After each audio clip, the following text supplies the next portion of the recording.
So there are microphones on the left and right side of the audience, and you can line up and ask your questions, or if you have comments. But as people line up, Pablo Iglesias, I was wondering if you could speak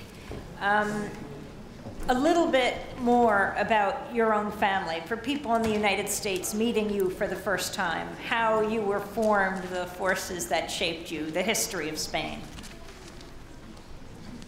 Thank you very much for the questions. My family probably represents the historical political commitment in my country. As Amy said before, my granddad was a freedom fighter in the Spanish Civil War, and my parents were doing politics during the Franco dictatorship. And since I was a child, I understood very well that politics are a cluster of tools that sometimes are really useful in order to improve the life of people. When politics is just a thing of the politician, a thing of men with ties, and these people who is in the top of the system, this member of the party of Wall Street, they are able to extol everything from the people. Politics should be a cluster of instruments for the people. I knew that since I was a child, because my atmosphere in my family was a very politically committed atmosphere. But probably in Podemos we are creating something new. When they ask to us, okay, you are leftist or you are from the right wing, I always say, I'm leftist, of course, but in order to create a new political majority in our country, the notion of left and right is not always useful. And I have the feeling that in my country, when we had a center-right party and a center-left party, finally the banks win.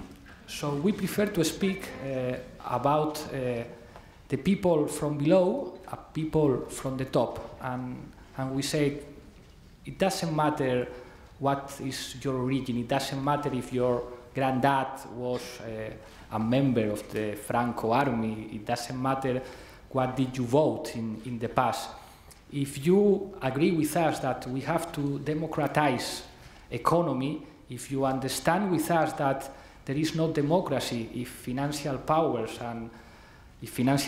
have not democratic control, if you think that is something of common sense, the fact we need a public health service and a public system of a school, and that we need public universities, you can be with us. We can be the majority. We don't need all flags if our political target is to take the political power and to change the things. And probably this is the best lesson of Podemos. I remember when the M15 movement, el 15M, the Indignados movement, was in the squares in Spain. Of course, there were leftist people like me, for instance, but there were many other people. And I remember some old member of the leftist party very upset. They were very angry. So you are indignados. I'm indignado since I was 15 years old, and you are new in this. And you should understand that probably the fact that many guys who are in the streets protesting, saying, yes, we want democracy, and we don't feel represented by these politicians, the fact they are on the streets is probably the best proof that the failure of the left in my country, because you didn't organize this demonstration. I remember my students. I used to be a professor of political science in Madrid, and my students were very very political, you know, some of them Marxist, Leninist, and these ironic and beautiful words. Some people think if you have a photo of Che Guevara, of Marx, you are more revolutionary. And the revolution has nothing to do with photos or with posters of T-shirts. It depends of the power relations. And they were very angry because they were in the assemblies of the movement, and they were trying to explain, but you are workers, you are the working class, and you are proletarians, and you have to change. And people didn't understand them. And I said to them, okay, you are doing real politics now, because politics is not just to have the best analysis of the situation. I know very well that what's the meaning of capitalism as a historic system. I know very well what's the meaning of class struggle. But in politics, it's very important to use a language understandable for the majority of the people. And probably, thank you.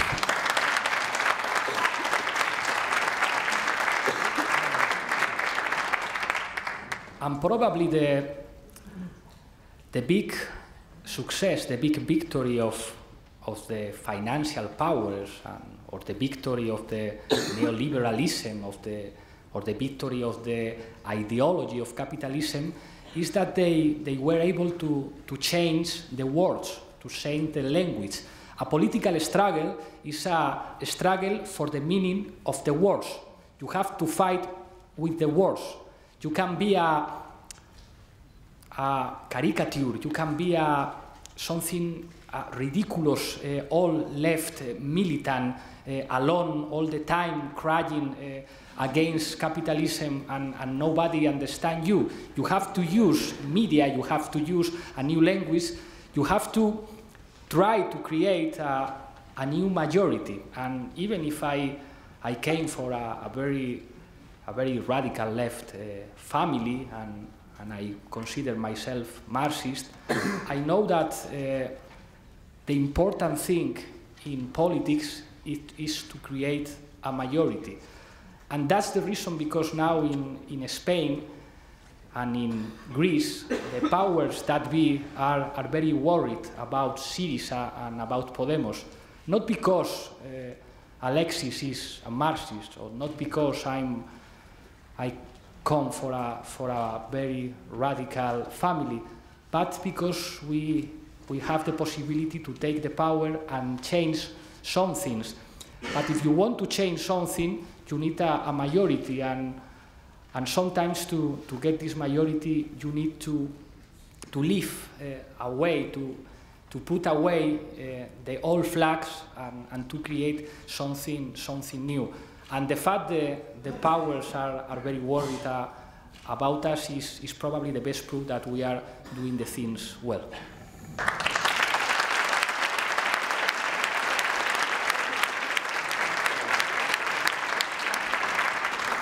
Why don't we take the first question for Pablo Iglesias? Hi, hello.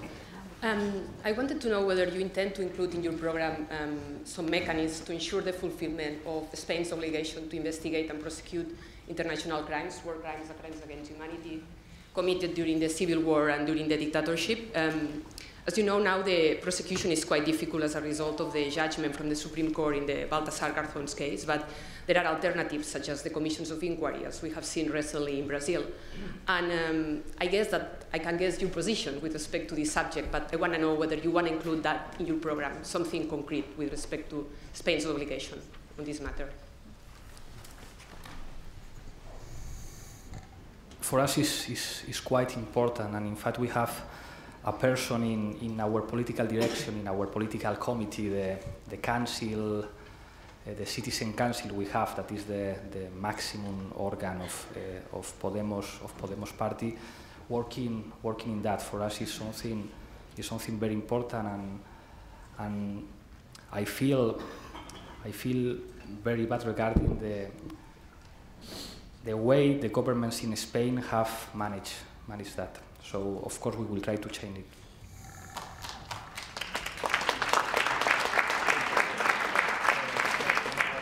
Hi, my first question is for both of you, Amy and Pablo, which is, how can we create a horizontal alliance between Europe and North America, including Mexico and Canada, which allows us to tilt the balance and make finance capital our server and not our boss? And I have a question specifically for Pablo, which is, why didn't you speak about education? Thank you.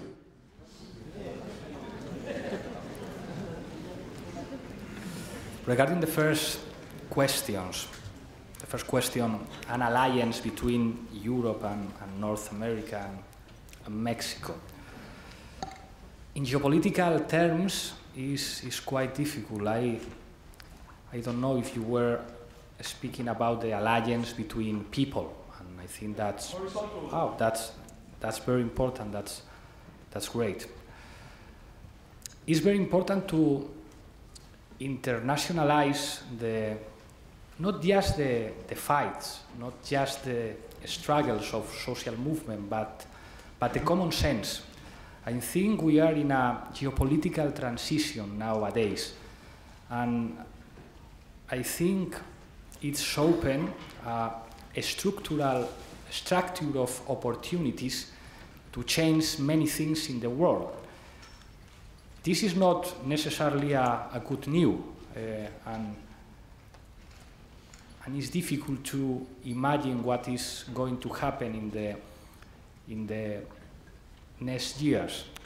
But I think we need, again, some kind of global civil society with new issues.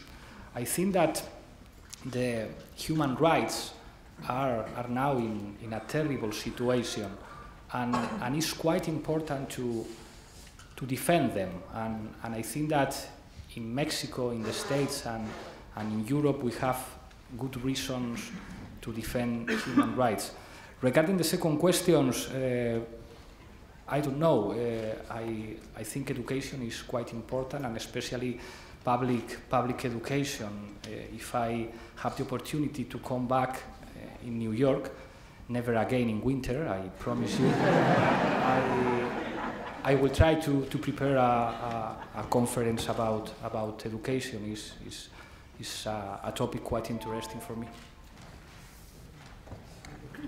And on the issue of, horizontal alliances, we have to facilitate open media. I mean, I come from an independent media movement, and what comes out of that global conversation is for people to shape, but we have to ensure that forum is there.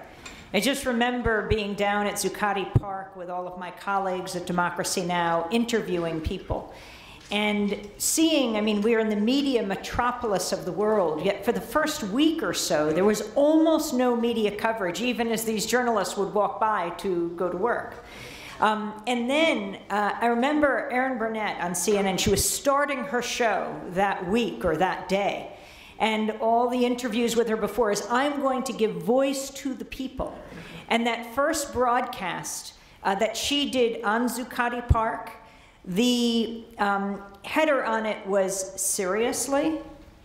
So it makes me think of that famous Gandhi phrase, right? First they ignore you, then they laugh at you, then they fight you, which I think is where Pablo Iglesias is now with Podemos and the movements that have recognized them. Then they fight you, and then you win.